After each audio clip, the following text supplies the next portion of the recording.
गांव का वो मजदूर प्यारे मित्रों वो काफी ज्यादा गरीब था।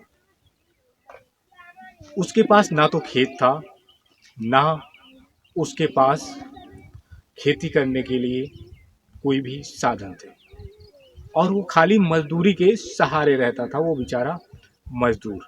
उसकी बीवी थी और उसका एक बच्चा था। बीवी उसकी प्रेग्नेंट थी। कुछ दिनों के बाद उस बीवी के दूसरा भी बच्चा हो गया, और वो बेचारा खाली मजदूरी करता था। और वो जब उसके पास खेत नहीं है, ना बात है, और वो मजदूर गांव से बिलोंग करता था, यानी गांव में वो रहता था। गांव में वो रहता था। उसके पास खाली गांव में मजदूरी कितना चलता है प्यारे मित्रों? 200 रुपये या 250 रुपये, 200 रुपये या 250 रुपये, मुश्किल से। इससे ज्यादा गांव में मजदूर को नहीं दिया जाता। इससे ज्यादा गांव में मजदूर को मजदूरी नहीं चलता दिया जाता है। इससे ज्यादा यदि आपके गांव में यदि मजदूरी दिया जा रहा हो तो आप मुझे कमेंट करके बता सकते हैं कि आपके यहाँ पे मजदूरी ज्यादा चलता है। वो प्यारे मित्रों मजदूरी करता बंदा, और कभी कभी उसे मजदूरी मिलती। उसमें सभी वो खर्चे बेचारे जैसे तैसे निपटाता। और एक दिन उस मजदूर के बेचारे की रिश्तेदारी में शादी आ गई। उस मजदूर के बेचारे की रिश्तेदारी में शादी आ गई। बीवी ने कहा, पति जी, हमें कुछ नहीं ले सकते हो तो कम से कम मुझे चप्पल ले दो, और मुझे एक साड़ी ले दो ताकि मैं अपने मायके कम से कम पहन के तो जा सकूं। वो मजदूर बेचारा जितने पैसे कमा के लाता था उतने सभी उसके खर्च हो जाते थे। एक दिन उसको काम मिलता था तो प्यारे मित्रों उसको गांव में 4 दिन काम नहीं मिलता था। उसको 4 दिन काम नहीं मिलता था, वो पैसे जुटा नहीं पाता था। अब राशन, जैसे अनाज रह गया, किसान जो होता है वो अनाज चलो उगा के और खाने के लिए साधन हो जाता है उसके पास। अब मजदूर के पास क्या साधन है? उसके पास खेती तो है नहीं। वो बेचारा खाली मजदूरी करके लाए और सब कुछ खरीद के वो खाए। अब मुझे बताओ, 200 250 रुपए या तीसरे चौथे दिन आपको मिले और आपके साथ में तीन चार लोग हों, फैमिली आपका हो, आप क्या करेंगे? वो मजदूर बेचारा काफी ज्यादा रोने लग गया इस बात को सुनकर के। सोचा, कैसे मैं इस अपनी पत्नी का कहना मानूं, और कैसे मैं इसकी ख्वाहिश को पूरा करूं। वो मजदूर काफी ज्यादा परेशान रहने लग गया, और मजदूर ने कुछ भी बेचारे ने नहीं जुटा कुछ भी पैसे नहीं जुटा पाया। मजदूर के ससुराल में शादी नजदीक आ गई काफी ज्यादा। मजदूर जैसे तैसे कर करके पत्नी को अपनी चप्पल ले दी, लेकिन अपने बच्चों को ना वो कपड़े ले पाया, ना अपने को कपड़े ले पाया। जैसे वो रहता था वैसे ही साइकिल उठाई और वो चल दिया अपने ससुराल के लिए। ससुराल में जाकर के पहुंचा तो देखा कि ये स्थिति है हमारे दामाद की। और दामाद, जब कोई गरीब इंसान होता है तो उस पे लोग ताने ज्यादा मारते हैं। जब कोई गरीब इंसान होता है तो उस पे लोग ताने ज्यादा मारते थे। उस मजदूर पे सभी औरतें और सभी मर्द उस औरत मजदूर पे हंस रहे थे। सभी औरतें और सभी इंसान उस मजदूर पे हंस रहे थे, उसके हालात पे हंस रहे थे। और बेचारा वो काफी ज्यादा परेशान था, क्योंकि हालात जब आता है तब किसी को भी जवाब नहीं देना चाहिए। वो मजदूर समझदार था, उसने जवाब नहीं दिया। अपने दिल में सहन कर लिया बात को, और वो सहन करके शादी निपट गई। जैसे तैसे कर करके उस शादी निपटने के बाद वो मजदूर फिर से अपने घर आ गया।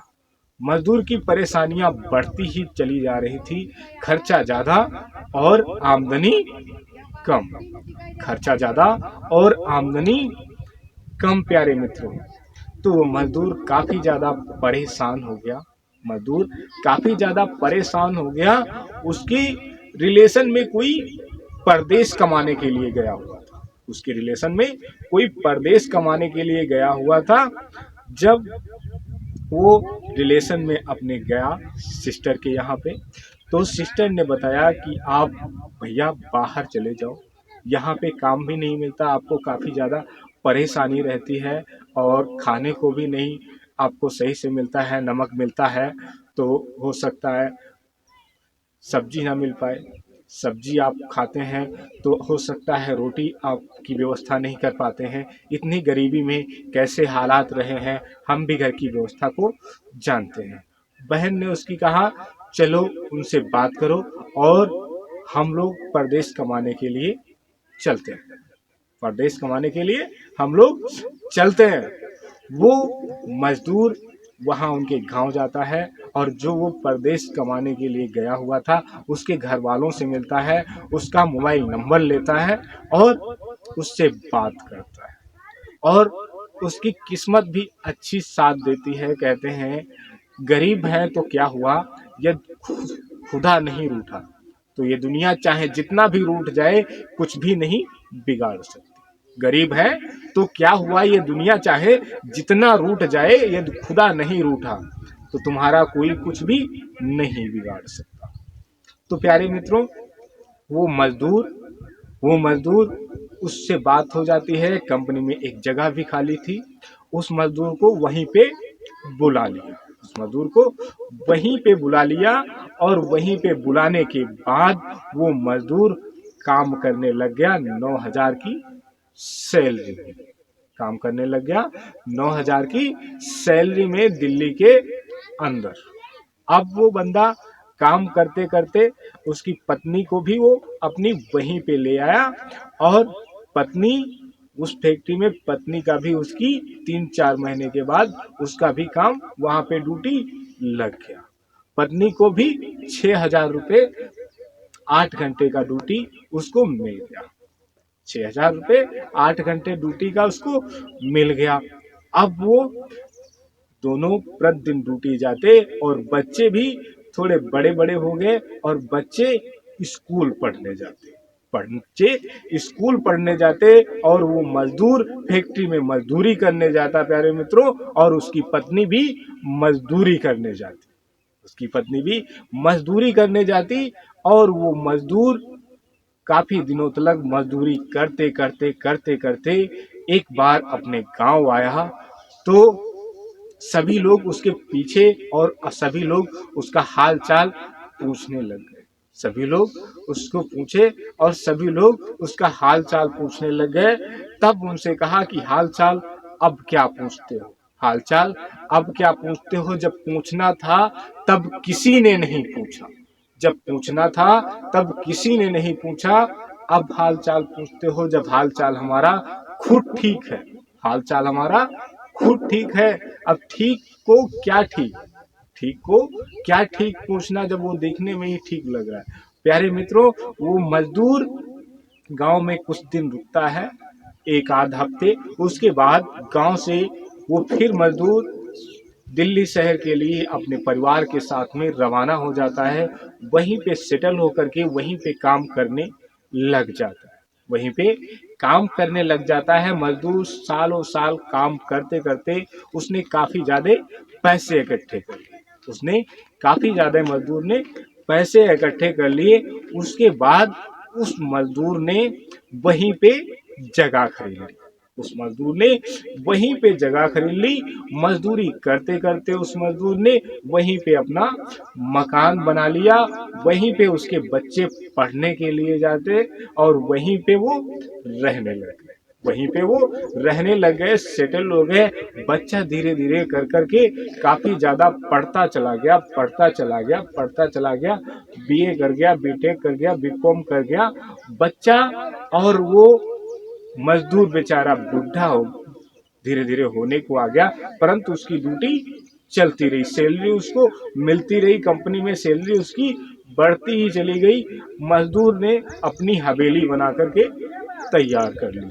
जब तक मजदूर और उसकी पत्नी हमेशा ड्यूटी जाती रहती और उसके बच्चे पढ़ते रहते, और बच्चा जब पढ़ लिख कर तैयार हो गया, जब पढ़ लिख कर तैयार हो गया, उसने डीएम का फॉर्म डाला और बच्चा फौरन अच्छे नंबरों से पास हो गया और बच्चा उस मजदूर का डीएम बन गया। बच्चा उस मजदूर का डीएम बन गया। जो मजदूर गांव में रहता था, जिसको कोई भी, यदि उसके पास पैसा नहीं होता, खाने के लिए नहीं होता, जो उसको कोई भी नहीं देता था, उस मजदूर का बच्चा डीएम बन गया, जिले का डीएम बन गया। वो मजदूर काफ़ी ज़्यादा खुश होता है, उसकी पत्नी भी काफ़ी ज़्यादा खुश होती है और उसे फैक्ट्री की तरफ से काफ़ी ज़्यादा मजदूर को सम्मान मिलता है। मजदूर काफ़ी ज़्यादा बुढ़ापे की ज़िंदगी उसकी खुशहाल गुजरने लगती है। प्यारे मित्रों, तो आप भी ज़िंदगी क्या ऐसी ही गुजारना चाहेंगे और नरेंद्र कहानीकार के साथ में बने रहना चाहेंगे?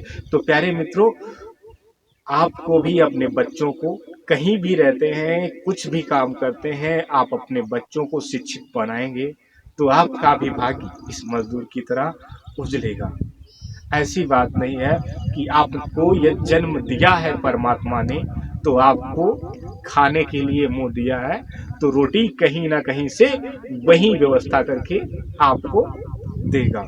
आपको सिर्फ अपना काम करना है, अपने बच्चों को स्कूल भेजना है और अच्छी शिक्षा ग्रहण करवाना है, ताकि हमारा कल का सहारा हमारा देश उजागर करेगा। हमारा कल का सहारा हमारा देश उजागर करेगा, क्योंकि बच्चे ही इस देश का भविष्य है। ये प्यारे मित्रों, कहानी यहीं पे समाप्त होती है। ये नरेंद्र कहानीकार आपको फिर मिलेंगे अपनी नेक्स्ट कहानी के साथ में। तब तक के लिए आप अपना रखेंगे ध्यान, अपने बच्चों का प्यारे मित्रों रखेंगे ध्यान। ये नरेंद्र कहानीकार आपको एक नई कहानी के साथ में मिलेंगे। तब तक के लिए प्यारे मित्रों, आपको नरेंद्र कहानीकार का नमस्कार।